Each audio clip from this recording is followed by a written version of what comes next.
How did you come to the conclusion to say yes to that and no to the current path that you're on? That's a really provocative question. It's a really good question. I think it has to do a lot with my basic belief that there's no such thing as being stuck. Because it would have been very easy for me to say, oh, I'm towards the end of my career. I should just stay with 3M. They'll give me a job back in, Minneapolis or something like that. But I just didn't believe that I was stuck. I think that was one thing. I think the other one that helps me get unstuck is I have this basic feeling that if you're willing to do the work, that kind of the universe opens doors. I mean, it's whether you want to call it coincidence, whether you want to call it fate, and I had this kind of a feeling of faith that, okay, something is going to present itself, because it always has in my life. Yes, lovely.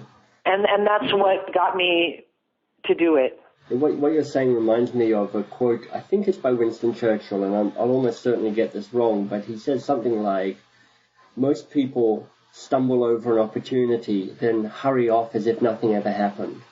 And I think part of the great work piece is actually being able to stay alert to the opportunities that arise and are there for you to do great work. Now, sometimes it's really obvious, like when a recruiter calls you and says, hey, here's an opportunity. But, there are, in fact, opportunities all around you all the time to make a choice to say, this could be great work for me. This could be a new route. This could be a new opportunity. And what I've observed from, the various organizations I've supported or worked in is that often people are so busy processing the day-to-day stuff that they miss the other opportunities. They're too busy about trying to get their emails down to less than 200 in their inbox to actually lift their head, take a breath, look around them and say, what choices am I making? Absolutely. It takes, I thank, the world or whatever for having the father that I had who instilled that in me. But I work with leaders all the time who didn't have that opportunity to hear that and watch how they test it out a little bit. I think if you don't have that inbred in you, you can still develop it because you try it a little bit at a time. What if I take this off ramp today instead of that off ramp? Right. How will it be to get home? Or what if I don't keep going to the same old restaurant, but I try the other one? And you can kind of build this idea in your mind that I always use the expression in my head, what's the worst thing that could happen? Right.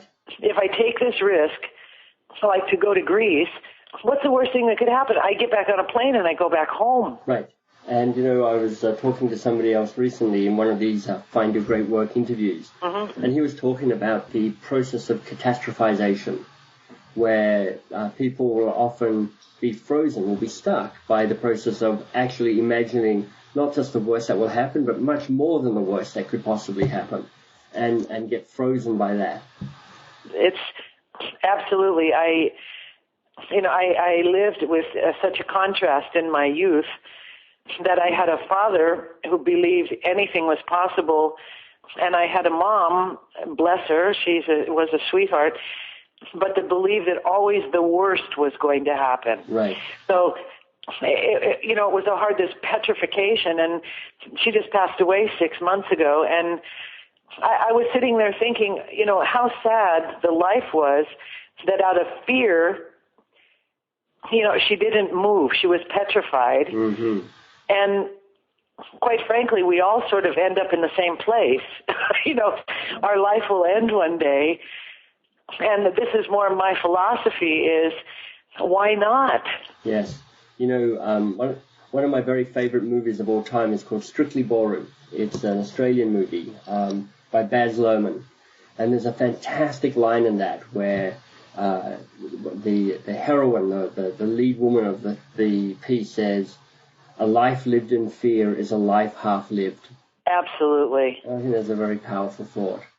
Sign up for my newsletter at mbs.works. It's a short weekly newsletter, and at its heart is the distillation, a short article about a key tool that will help you be a force for change.